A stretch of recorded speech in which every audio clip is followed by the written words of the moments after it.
Assalamualaikum warahmatullahi wabarakatuh. Sebelumnya kami dari kelompok M pada kelas sensor dan aktuator.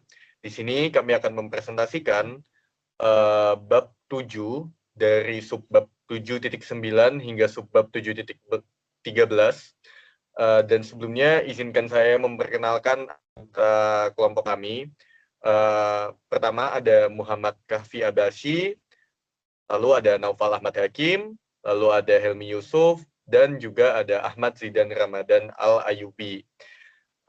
Jadi di sini pertama-tama saya akan menjelaskan dulu dari subbab 7.9, Optical Precision Sensor, yaitu yang pertama ada sensor photocell beam atau sensor tirai cahaya.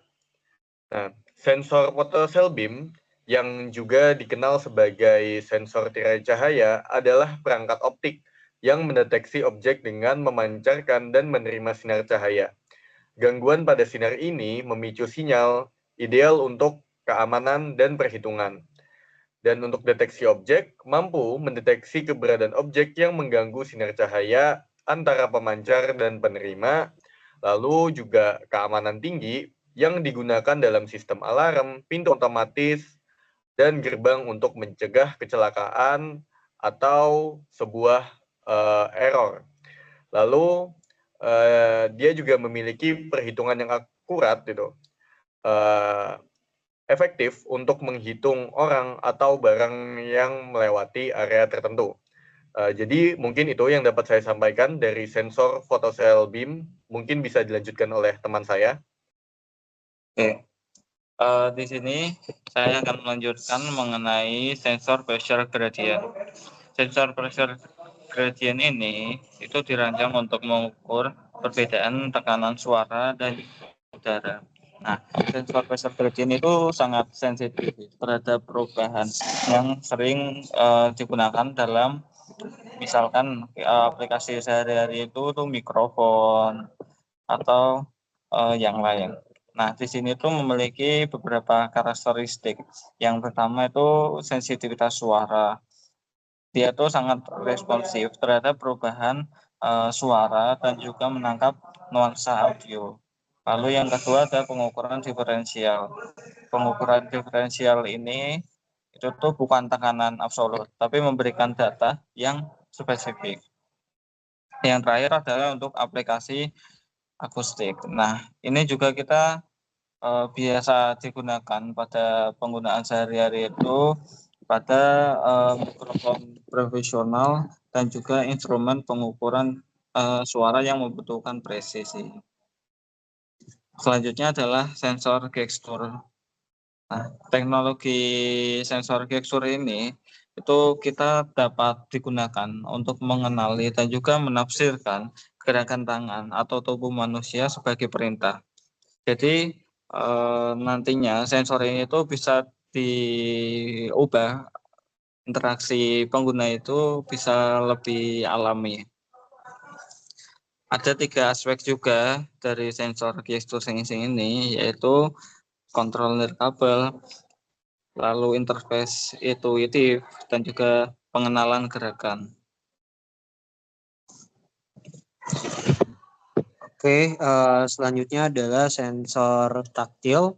Sensor taktil ini sensor yang meniru indera peraba manusia, mendeteksi sentuhan, tekanan gaya, dan getaran. Mereka sangat penting dalam robotika, prostetik, dan antarmuka sentuhan yang canggih gitu.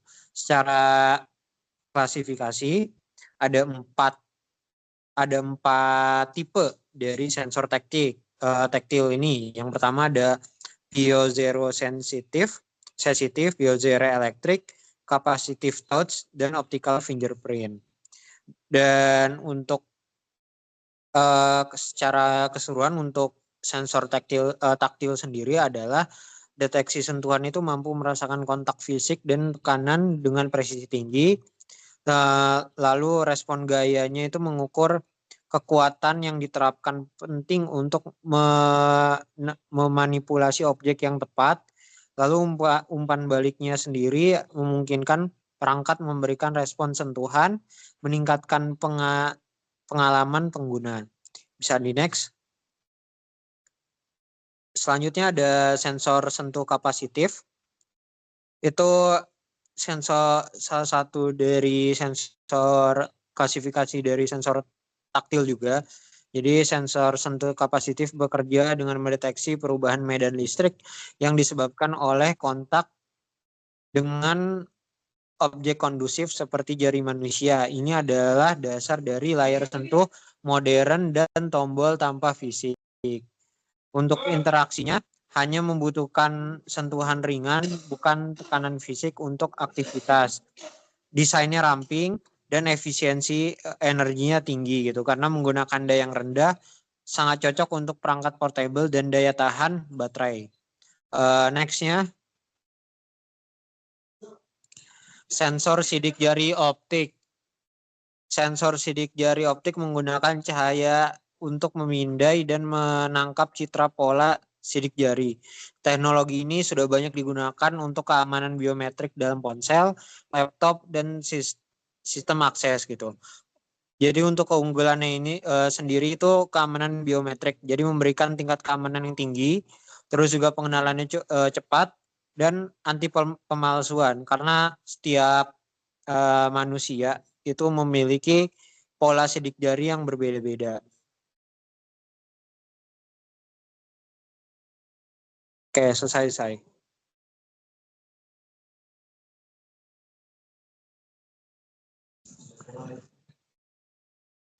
Baik, mungkin inilah pemaparan dari kelompok kami, kelompok M.